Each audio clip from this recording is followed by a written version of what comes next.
येत्या काळामध्ये काही लोक म्हणतील, नाही तर मी सुद्धा कदाचित म्हणेल, मी किंग मेकर आहे, मी सेनापती आहे.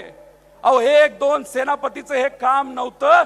महाराष्ट्रामध्ये असणाऱ्या तुमच्या सारख्या सामान्य त्या ठिकाणी जे कार्यकर्ते त्यांच्यामुळे हा यश मिळालेले, कुणी एका दुसऱ्या नेत्यामुळे नाही.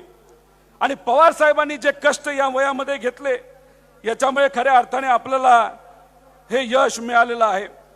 त्याच्याच बरोबर मी आपल्या सर्वांना एवढंच म्हणेल की येत्या काळामध्ये आपल्या सर्वांना एकत्रित राहायचे आणि एकत्रित लढायचे. त्याच्यामुळे कुठेही आपलं जे फोकस आहे ते बाजूला जाऊन देऊ नका, अशी विनंती इथे या ठिकाणी आपल्या सर्वांना मी करतो. खरं तर काही लोकांना साहेबांवर पुस्तक लिहायचं होतं. त्या पुस्तकाचं काय झालं हे मला माहित नाही, पण लोकसभेमध्ये जो महाविकास आघाडीला विजय मिळालाय त्याच्यावर नक्कीच एक चांगलं पुस्तक लिहिलं जाऊ शकतं. आणि येत्या काळामध्ये विधानसभेला सुद्धा जेव्हा भाजप या राज्यातून हद्दपार होईल, मित्र हद्दपार होईल, पवार साहेब खास करून विधानसभेवर सुद्धा पुस्तक लिहितील आणि हे आपल्या सर्वांना त्या ठिकाणी बघायला मिळेल. त्यामुळे टीका करण्यासाठी काय फायदा नसतो. खऱ्या अर्थाने लोकांच्या हितासाठी त्या ठिकाणी काम करावं लागतं आणि ते काम आपले सर्व नेते आणि आदरणीय पवार साहेब त्या ठिकाणी करताना आपल्या सगळ्यांना बघायला मिळते. खरं तर एक कार्यकर्ता म्हणून मी इथं विनंती करेल की हे जे सामान्य कार्यकर्ते, हे निष्ठावंत पदाधिकारी या लोकसभेच्या काळामध्ये फार मनापासून त्यांनी कष्ट घेतलेले आहेत. त्यांना धमकी दिली गेली. त्यामुळे येत्या काळामध्ये असे अनेक लोक येतील, म्हणतील मी अंधारात मदत केली, मी तुमचाच प्रचार करत होतो, फक्त पुढे येत नव्हतो.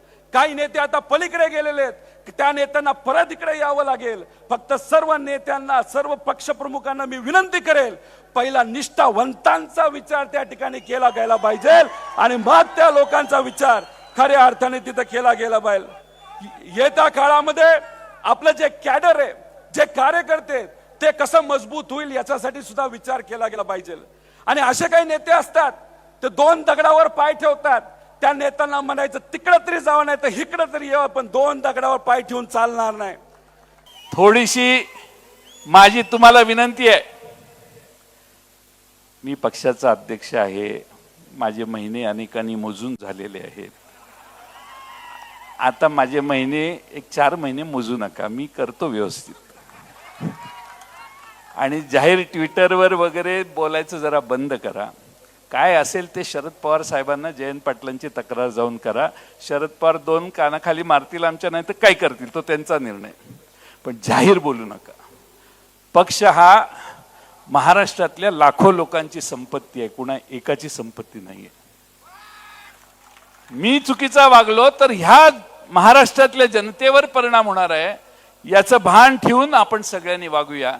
फक्त 4 महिने, नोव्हेंबर नंतर मीच नमस्कार करेन, पण ही 4 महिने आपण एका दिलानं राहू.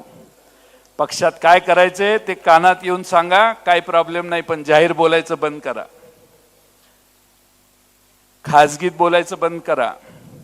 ही टीम आहे, टीम वर्क ज्यावेळी होतं त्यावेळीच विजय होतो. हे अमोल कोल्हेंपासून, लंकेंपासून, बाप्पांपासून, बगरेंपासून, आमच्या धैर्यशील मोहिते पाटलांपासून सगळ्यांना माहिती आहे टीम वर्कला महत्व आहे.